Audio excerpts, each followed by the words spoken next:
Super 7 అని చెప్పి మరి ఏ రకంగా మరి ఒక సంవత్సరం కాలం పూర్తి అయినా కూడా మరి దాంట్లో ఏ ఒక్కటి కూడా పూర్తి చేయని పరిస్థితి.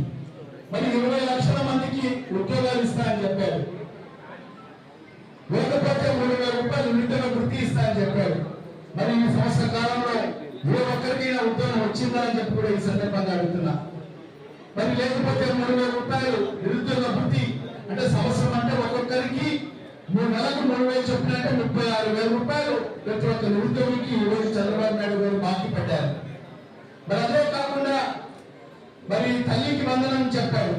తల్లికి వందనం కూడా మొదటి సంవత్సరం పెట్టారు. ఏం చెప్పారు ఎన్నికల ప్రచారంలో? ఎక్కడికి వెళ్ళి కనిపించినా కూడా నీకు 15,000 నీకు 15,000 నీకు 15,000 అని చెప్పి మరి మహిళ ఎక్కడ కనిపించినా కూడా నీకు సంవత్సరానికి 18,000 అని చెప్పి ఆ రకంగా ప్రజలకు తీసుకెళ్లి మరి ఈ రోజు ఒక